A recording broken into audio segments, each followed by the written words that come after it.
Hi everyone, welcome to our channel Let's Standing. இந்த வீடியோவில் என்ன பார்க்க போகிறோம் அப்படின்னா 11th ஸ்டாண்டர்ட் தேர்ட் லெசனில் இருக்கிற motion of blocks connected by strings. இதில் 2 கேசஸ் இருக்கும். அதாவது ஃபர்ஸ்ட் கேஸ் வெர்டிக்கல் மோஷன் மட்டும் பார்க்க போகிறோம். இது ஆக்சுவலாக புக் பேக் டீச்சரில். ஸோ என்ன அப்படின்னா 2 பிளாக்ஸ் கனெக்ட் பண்ணியிருக்கோம். ஒரு ஸ்ட்ரிங்னா ஒரு ஒயர்னு வச்சுக்கோங்க. ஸோ ஒரு ஒயர் மூலியமாக கனெக்ட் பண்ணியிருக்க 2 ஸ்ட்ரிங்கும் எப்படி மூவ் ஆகுது அப்படிங்கிறத வச்சு தான் இது. ஸோ அது ஃப்ரீ பாடி டயக்ராம் யூஸ் பண்ணி அதோட ஆக்ஸலரேஷன் என்ன, டென்ஷன் என்ன அப்படின்றத கால்குலேட் பண்ணுவோம். ஸோ ஒரு புள்ளி இருக்குது. அந்த புள்ளியில் 2 பிளாக்ஸ் கனெக்ட் பண்ணியிருக்கோம். இதில் M2 உடைய மாஸ் அதிகமாக இருக்குது, M1 உடைய மாஸ் அதிகமாக இருக்குது, M2 உடைய மாஸ் கம்மியாக இருக்குதுன்னு கன்சிடர் பண்ணிக்கிறோம். அப்போ என்ன ஆகும், வெயிட் அதிகமாக இருக்கிற சைடு நீங்கள் ஸ்டார்டிங்கில் 2 சேம் ஒரே இதில் வச்சுருக்கோம். அப்போ உங்களுடைய ஹேண்டை ரிமூவ் பண்ணது என்ன ஆகும், வெயிட் அதிகமாக இருக்கிறது மாஸ் அதிகமாக இருக்கிறது கீழே இறங்க ஆரம்பிக்கும். ஸோ அப்போது ஒரு சர்டன் ஆக்ஸலரேஷனில் M1 கீழே டவுன்வர்ட் டைரக்ஷனில் மூவ் ஆகும், அதே இது M2 அப்வர்ட் டைரக்ஷனில் மூவ் ஆகும். அப்போது இதுக்கு என்னென்ன ஃபோர்ஸ் ஆக்ட் ஆகும், டவுன்வர்ட் டைரக்ஷனில் கிராவிடேஷனல் ஃபோர்ஸ் இருக்கும், ஸ்ட்ரிங்கில் கனெக்ட் ஆகிருக்கனால டென்ஷன் ஃபோர்ஸ் இருக்கும். கீழே டவுன்வர்ட்ஸில் போகிற அந்த மாஸுக்கு கிராவிடேஷனல் ஃபோர்ஸ் அதிகமாக இருக்கும், டென்ஷன் ஃபோர்ஸ் கம்மியாக இருக்கும். அதே அப்வர்ட் டைரக்ஷனில் போகிறதுக்கு டென்ஷன் அதிகமாக இருக்கும், கிராவிடேஷனல் ஃபோர்ஸ் கம்மியாக தான் இருக்கும். ஸோ இந்த லென்த் அதிகமாக போட்டு இது சிறுசாக போடணும், அதே இது M1க்கு இது சிறுசாக போட்டு இது பெருசாக போடணும். ஸோ இதை வச்சு இப்போ ஃப்ரீ பாடி டயக்ராம் வரைஞ்சிருப்போம். ஸோ M1என்ற மாஸ்க்கு இப்போ என்ன வரும், கீழே டவுன்வர்ட்ஸில் வர்ற கிராவிடேஷனல் ஃபோர்ஸ் அதிகமாக வரும். ஸோ M1G டென்ஷனுடைய அந்த ஆரோ ஹெட்டு குட்டியாக போட்டிருக்கோம். ஸோ அப்போ அந்த ஃபோர்ஸை நம்ம ஃப்ரீ பாடி டயக்ராம் யூஸ் பண்ணி தான் நம்ம இண்டிகேட் பண்ணுவோம். அப்போ அந்த வேரியேஷன்ஸ் கரெக்டாக காட்டியிருக்கணும். அதே இது M2 புரியுது.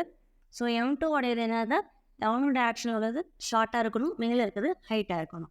ஓகேவா? ஸோ அப்போ M1 and M2 free body diagram use பண்ணி அதோடைய ரிலேஷன்ஸ் எழுத போகிறோம். ஸோ இப்போ M1க்கு பார்த்தீங்க அப்படின்னா, ஸோ நம்மளுடைய ஆக்சஸ் எப்படி இருக்கும் அப்படி தான். So x Y. ஸோ அப்போது இது எக்ஸ் ஆக்சஸில் எந்த மூவ்மெண்ட்டுமே இல்லை, ஒய் ஆக்சஸில் மட்டும்தான் இருக்குது. ஸோ இதுதான் அப்வர்ட் டைரக்ஷனில் இருக்குது, நம்மளுடைய ஆக்சஸும் அப்வர்ட் டைரக்ஷனில் தான் ஒய் ஆக்சஸ் எடுத்துருக்கோம். அப்போ என்ன பண்ணுவீங்க, T மைனஸ் M1G. இது ஆக்சுவலாக என்ன டைரக்ஷனில் மூவ் ஆகுது, M1ன்றது அப்வர்ட் டைரக்ஷன். ஸோ கிராவிட்டி டவுன்வர்ட்ஸில் வந்து பட் இதை அப்போஸ் பண்ணி மேலே ஏறுது. ஓகேவா? ஸோ அப்போ அதனால அந்த இடத்துல இது கீழே டவுன்வர்ட் டைரக்ஷன். ஸோ கிராவிட்டி மேலே இருக்கும், அது ஆப்போசிட் டைரக்ஷனில் வர்றதுனால இதுக்கு என்ன பண்ணணும்னா மைனஸ் MA போடணும். ஸோ அதை தான் இங்கே போட்டிருப்போம். ஸோ அப்போது ஒய் ஆக்சஸில் மூவ்மெண்ட் ஆனால் ஜே வெக்டர் வச்சு இண்டிகேட் பண்ணியிருப்போம். காம்பனன்ட்ஸை ஈக்குவேட் பண்ணுறான்னு சொல்லி அந்த ஈக்குவேஷன் எடுத்து எழுதியிருப்போம். ஸோ இப்போ T minus M1G equal to minus M1A. Minus இங்கிட்டு கொண்டு வந்துட்டிங்கன்னா என்ன வரும், minus T plus M1G equal to M1Aன்னு சொல்லி கிடச்சிருக்கோம். அதே M2க்கு அப்ளை பண்ணும்போது T minus M2G equal to M2A அப்படின்னு சொல்லி கிடச்சிருக்கோம். இது அப்வர்ட் டைரக்ஷனில் தான் போகுது. ஸோ கிராவிடேஷனல் ஃபோர்ஸ் இப்படி தான் இருக்கும். ஸோ அந்த டைரக்ஷனில் போகிறதுனால உங்களுக்கு இது என்ன பண்ணிக்கலாம் அப்படின்னா பாசிட்டிவ் சைன்லேயே போட்டுக்கலாம். அதாவது ஒய் ஆக்சிஸ் டைரக்ஷன்லேயும் இந்த மூவ்மெண்ட் இருக்குது, அந்த மாதிரி ஞாபகம் வச்சுக்கோங்க, சைன் கொண்டு அப்படின்னா. ஓகேவா? அப்போ என்ன ஒரு T minus M2G equal to M2Aன்னு கிடைக்கும். இப்போ இந்த 2 ஈக்குவேஷனையும் ஆட் பண்ண போகிறோம். ஸோ அந்த சைனிங் கொண்டு வந்த ஈக்குவேஷனை தான் நம்ம ஆட் பண்ணணும். அப்போ T கேன்சல் அவுட் ஆயிரும். ரிமைனிங் என்ன இருக்கும், minus M2G plus M1G equal to right hand சைடில் உள்ள 2ஐயும் ஆட் பண்ணணும். அப்போ M2A ப்ளஸ் M1Aன்னு இருக்கும். இதில் A காமனாக இருக்குது எடுத்துடலாம், இதில் G காமனாக இருக்குது எடுத்துடலாம். ஸோ M1 மைனஸ் M2 இருக்கும். ஸோ இப்போ ஆக்ஸலரேஷனுடைய வேல்யூ வந்துச்சுன்னா என்ன பண்ணணும், இந்த ஹோல் டேர்மையும் என்ன பண்ணணும், டினாமினேட்டரில் கொண்டு வரலாம். ஏன்னா மல்டிப்ளிகேஷனில் இருக்குது, ஸோ டினாமினேட்டரில் வரும். இப்போ A equal to M1 minus M2 by M1 plus M2 into G. இதுதான் ஜென்ரலாக ஆக்ஸலரேஷனோட வேல்யூவாக இருக்கும்னு சொல்லியிருப்பாங்க. பட் டைரக்ஷன் நம்ம இங்கே மென்ஷன் பண்ணல, ஏன்னா M1க்கு கீழே டவுன்வர்டில் மூவ் ஆகுது, M2க்கு மேலே மூவ் ஆகுது. அப்போ டைரக்ஷனையும் சேர்த்து மென்ஷன் பண்ணணும் அந்த பிளாக்ஸுக்கு. அதை ஃபைனலாக மென்ஷன் பண்ணுவோம். ஸோ அடுத்து என்ன பண்ண போகிறோம்னா, ஆக்ஸலரேஷன் கண்டுபிடிச்சாச்சு, டென்ஷனுடைய வேல்யூ என்னன்னு கண்டுபிடிக்கலாம். ஸோ இப்போ டென்ஷன் வேல்யூ கண்டுபிடிக்கிறது என்ன பண்ண போகிறோம் அப்படின்னா, இதில் A வேல்யூ இருக்குது பார்த்தீங்களா, அந்த Aல இந்த வேல்யூ சப்ஸ்டியூட் பண்ண போகிறோம். அதுலேருந்து Tக்கு பதிலாக ரீஅரேஞ்ச் பண்ணி எழுத போகிறோம். அப்போ நம்ம செகண்ட் இதை தான் எடுத்திருக்கோம், ஏன்னா இதில் மைனஸ் டீன்ட்டு இருக்குது. ஸோ அப்போ மைனஸ் சைன் கொஞ்சம் குழப்பம் பண்ணிக்க கூடாது, பாசிட்டிவாக இருக்கிறது எடுத்துக்கலாம். நீங்கள் இதில் கண்டுபிடிக்கூடாதுன்னு கேட்டால் கிடையாது, அதுலேயும் கண்டுபிடிச்சிக்கலாம். ஸோ இது யூஸ் பண்ணியிருக்காங்க புக்கில். அப்போ T minus M2G equal to G equal to M2A. அந்த A இருக்கிற இடத்துல இங்கே எழுதியிருக்கோம். அப்போ T minus M2G equal to M2A. அப்போ A இருக்கிற இடத்துல அதை போட்டிருக்கோம். A வேல்யூ இருந்து M1 minus M2 by M1 plus M2 into G. அதை சப்ஸ்டியூட் பண்ணியிருக்கோம். இந்த ஏக்கு பதிலாக சப்ஸ்டியூட் பண்ணிவிட்டு நீங்கள் என்ன பண்ணியிருப்பாங்க அப்படின்னா, இந்த சைடு இருக்க டேர்மும் இங்கிட்டு கொண்டு வந்திருப்போம். அப்போ மைனஸ் M2G இங்கிட்டு வந்தால் ப்ளஸ் M2Gன்னு வரும். இப்போ பாருங்க M2G plus M2 into M1 minus M2 by M1 plus M2 இருக்குது. இதுனா இங்கேயும் G இருக்குது, இங்கேயும் G இருக்குது, இதுலேயும் M2 இருக்குது, இதுலேயும் M2 இருக்குது. அப்போ ரெண்டையும் காமனாக எடுத்துடலாமா? ஸோ இங்கே ஆல்ரெடி ரெண்டுமே இருக்குன்னா அங்கே இருக்கிறத எடுத்துட்டோன்னா 1 இருக்கிறதா அர்த்தம். ஸோ இங்கே 1 போட்டிருப்போம் ப்ளஸ் இதில் ரிமைனிங் இந்த டேர்ம் அப்படியே இருக்கும். ஸோ அதை போட்டிருப்போம்.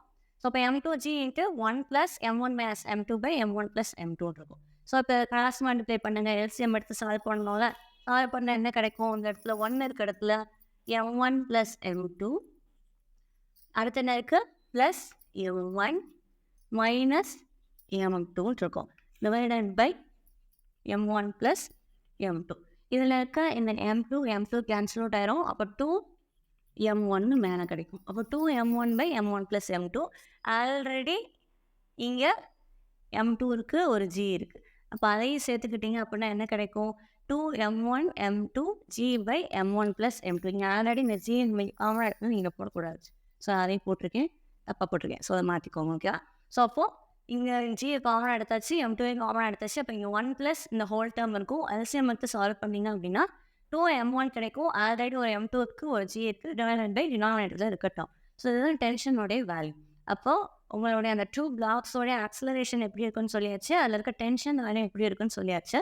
அப்போது அந்த 2 பிளாக்ஸ்க்குரிய செப்பரேட் ஆக்சலரேஷன் வேல்யூ என்ன டேரக்ஷனில் போகும்போது சேர்த்து மென்ஷன் பண்ணோம் அப்படின்னா M1 டேரக்ஷன் வந்து டவுன்வர்ட் டேரக்ஷனில் இருக்குது. ஸோ மைனஸ் ஜே கேப் போடணும். ஏன்னா உங்களுடைய குவாடினேட் எப்படி எடுத்துருக்கும்? மேலே தான் ஒய் இருக்குது. ஒருவேளை கீழே ஒய் வர மாதிரி போட்டிருந்தீங்கன்னா இங்கே பாசிட்டிவில் வரும். ஸோ இங்கே நமக்கு கீழே ஒய் டேரக்ஷன் வரனால நெகட்டிவில் போட்டிருக்கோம். அதே இது M2 மாஸ்க்கு பார்த்தீங்க அப்படின்னா ஆக்சலரேஷன் அப்வர்ட் டேரக்ஷனில் இருக்குது. ஸோ அது பாசிட்டிவாக இருக்கணும். ஸோ மைனஸ் வெறும் ஜே கேப் மட்டும் போட்டிருப்போம், மைனஸ் போட்டிருக்க மாட்டோம். அப்போ இந்த இதில் என்ன செஞ்சுருக்கோம்? 2 பிளாக்ஸ் கனெக்ட் ஆகியிருக்கு, ரெண்டையும் ஒரே நேரத்தில் ரிலீஸ் பண்ணுறோம். M1 மாஸ் கூட இருக்கிறதுனால கீழே மூவ் ஆகுது, M2 மேலே மூவ் ஆகுது. ஸோ தராசை ஞாபகம் வச்சுக்கோங்க. முதல்ல அந்த கரெக்டான வெயிட் போடலைன்னா கீழே ரேடியேஷன் காட்டலாம், அதுன்னு கூட நினச்சிக்கோங்க. ஸோ டென்ஷன் ஃபோர்ஸ் இருக்கும், கிராவிடேஷனல் ஃபோர்ஸ் இருக்கும். அதை யூஸ் பண்ணி ஃப்ரீ பாடி டயக்ராம் வச்சு ரிலேஷன் எழுதுகிறோம். ரெண்டையும் ஆட் பண்ணி ஆக்சலரேஷன் கொண்டு வரும். அதை எடுத்துகிட்டு போய் ஒரு ஈக்குவேஷனை சப்ஸ்டியூட் பண்ணுறோம். அதில் வந்து டென்ஷன் வேல்யூ கால்குலேட் பண்ணியிருக்கோம். இது ஆக்சுவலாக எலிமினேஷன் மெத்தட் மாதிரியே தான் இருக்கும். ஸோ பார்க்க பெருசாக இருக்கும் உங்கள் புக்கில், பட் அதில் ஒன்றுமே இருக்காது. டிஸ்கிரிப்ஷன்ஸ் வந்து நீங்கள் இதை மட்டும் எழுதினா போதும். 2 மாஸ் கால்குலேட் பண்ணுறோம், M1 M2 கன்சிடர் பண்ணிக்கிறோம், M1 மாஸ் அதிகமாக இருக்குது, என்னென்ன ஃபோர்ஸாக இருக்குது, இதை மட்டும் எழுதினாலே போதுமானது. எழுதிட்டு நம்ம எப்பயும் போல் M1 M2 வச்சு தனித்தனியாக பிரித்து எழுதுகிற ஈக்குவேஷன் எழுதினாலே போதும். எழுதிட்டு ஃபைனல் ஈக்குவேஷனை ஹைலைட் பண்ணி காமிச்சு இந்த ரிசல்ட் எழுதினீங்கனாலே உங்களுக்கு என்எஃப் தான். புக்கில் பெருசாக இருக்கும், அதை பார்த்து பயந்துடாதீங்க. இது ஆக்சுவலாக சின்ன கொஸ்டின் தான். ஓகேவா? ஸோ இந்த வீடியோ ஏதாவது டவுட் இருந்தால் கேளுங்க. தேங்க்யூ.